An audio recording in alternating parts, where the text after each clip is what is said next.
और क्या है? पंचाक्षरी प्राण मुद माधव गव्य सुपंच नदासी। अब देखो, शिव पंचाक्षर में भी 5 अक्षर हैं और प्राण भी 5 ही हैं। प्राण, अपान, व्यान, समान और उदान, ये 5 ही प्राण हैं। तो 5 प्राण और पंचाक्षर, यही इसके 5 प्राण हैं।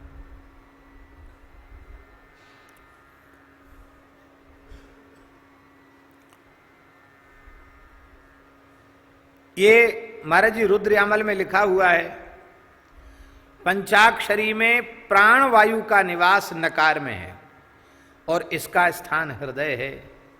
इस नकार के उच्चारण से धन संपत्ति का लाभ होता है, आरोग्य की प्राप्ति होती है और कार्य सिद्धि होती है। नकारे धन संपत्तिर बहुलाभो भविष्यति, आरोग्यम सफलम कार्यम भवेत् तत्र न संशयः। मकार ये अपान प्राण का प्रतीक है। हृदय प्राण गुदे पान, मूलाधार चक्र में अपान का स्थान है। वो अपान क्या है? मकारे निधनम नाशः मापदश्च पदे पदे न भोगो लभते तस्य तत्सर्वम निष्फलम भवेत्।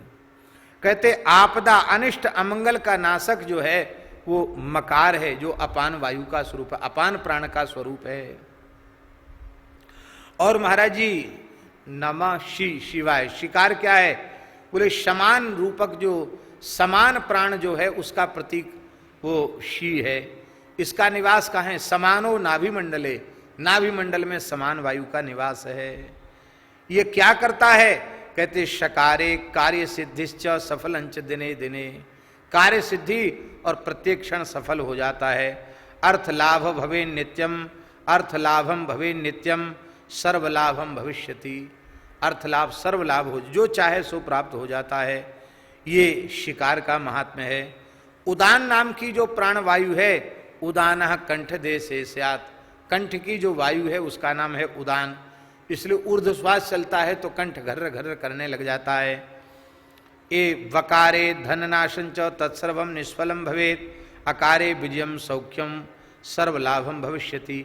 ये संपूर्ण यश को प्रदान करने वाला जो है उदान नाम का प्राण है, जिसका निवास शिवाय के वकार में है, वा में है। और व्यान पूरे शरीर में व्याप्त रहने वाला, व्यान सर्व शरीर का, पूरे शरीर में व्याप्त होने वाली वायु का नाम है व्यान। ये व्यान क्या है? यकारे चार्थलाभश्च धन धान्य समन्विता, अर्थलाभ धन धान्य सौभाग्यम भवेत् तस्य शुभम भवति सर्वदा, उसका सदा शुभ ही होता है। इस प्रकार से ये सुख, सौभाग्य, शुभ, मंगल और धन धान्य आदि का दाता। इसका मतलब केवल इतना ही है कि पंच प्राण और समस्त मनोरथों की पूर्ति करने वाला ये पंचाक्षर मंत्र है। और एक विशेष बात कहें, क्या बोले? मुद माधव आनंद घन, पंच प्राण के बाद आत्मा होती कि नहीं? पंच प्राण तो वायु है और उसके भीतर भी आत्मा है। काशी की आत्मा कौन है? बोले बिंदु माधव है, ये उसके आत्मा है। और उस आत्मा का प्राण क्या है? तो देखो, हरिशरणम मंत्र भी 5 अक्षर का है। हरि शरणम, हरि शरणम, ये भी 5 अक्षर का मंत्र है? सनकादिक भगवान निरंतर इसको जपते हैं। तो ये भी अर्थ लगा सकते हो कि ये पंचाक्षरी हरिशरणम हरिशरणम हरिशरणम ये प्राण है। श्री बिंदु माधव भगवान इसके प्रधान देवता हैं। पंचनद तीर्थ पर भगवान विराजमान हैं। महाराज जी काशी खंड में लिखा है कि एक बार दिवोदास नाम के राजा ने भगवान शिव से काशी को ले लिया, मांग लिया, और शंकर जी को काशी छोड़ के जाना पड़ा। तो शंकर जी बड़े व्यथित थे काशी के वियोग से। बड़ा विस्तृत वर्णन है, कितने दुखी हैं काशी के लिए शंकर जी। तब शंकर जी ने कहा कि भाई काशी फिर से हमको मिलनी चाहिए, तो भेजा। बड़ा विस्तृत महात्म्य है महाराज जी। तो भेजा, पर जिसको भेजते ना शंकर जी काशी, सबसे पहले ढूंढीराज गणपति को भेजा। बोले जाओ कुछ ऐसा काम करो काशी में जाकर के कि फिर से काशी में हमको रहने का मिल जाए, जाओ राजा के साथ संवाद स्थापित करो। तो दिवोदास के पास गणेश जी पहुंचे।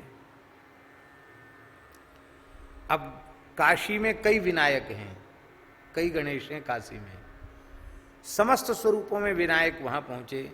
64 विनायक हैं, यानी कितने विनायक हैं, वो उस उतने स्वरूपों में गणेश जी पहुंचे।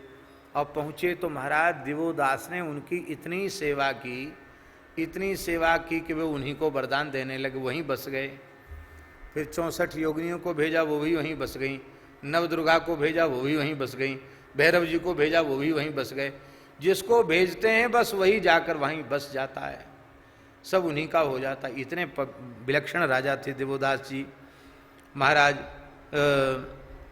यहाँ अग्निबिंदु ऋषि ने तपस्या करके भगवान बिंदु माधव को प्रसन्न किया और कहा कि इस तीर्थ पर आप सदा निवास करें। तो भगवान बिंदु माधव रूप से और उन ऋषि के ऊपर कृपा करके भगवान प्रकट हो गए। और आज भी भगवान बिंदु माधव नाम से पंचनद तीर्थ पर भगवान विराजमान है, अग्निबिंदु ऋषि। तो बिंदु शब्द जो है वो अग्निबिंदु ऋषि का आ गया और माधव शब्द जो है भगवान का वाचक है। तो भगवान उन ऋषि की स्मृति में भगवान का नाम बिंदु माधव है। बोलो बिंदु माधव भगवान की जय। जैसे पंचगव्य का प्राशन करने से शरीर में पाप नहीं ठहरता, ऐसी काशी रूप कामधेनु के इस पंचनद तीर्थ का सेवन करने वाले के भीतर पाप रहता ही नहीं है। और राम नाम को इसका विश्व को विकास करने वाला का इसका मतलब क्या है कि काशी के कण कण में राम नाम व्याप्त है, क्योंकि शंकर जी और कोई काम ही नहीं करते हैं। एक ही आवाज काशी की गली गली में घूम घूम कर शंकर जी लगाते हैं। क्या आवाज लगाते हैं? पेयम पेयम श्रवण पुटके राम नामाभिरामम। भगवान शिव आवाज लगाते हैं काशी में, काशी वासियों सुनो सुनो सुनो, इन कर्ण के पुटकों में भर भर करके राम नाम का अमृत पियो, खूब कीर्तन करो, खूब राम नाम का अमृत पियो। पेयम पेयम श्रवण पुटके राम नामाभिरामम। बीथ्या बीथ्या मटति जटिलम जटिलो कोपि काशी निवासी। ऐसे जटाधारी काशी निवासी भूत भावन विश्वनाथ राम नाम का रस पियो पियो पियो ऐसी आवाज लगाते हुए घूमते रहते हैं। वैष्णव मताज भास्कर में जगत गुरु श्री आदि रामानंदाचार्य भगवान ने बड़ी प्यारी बात कही है।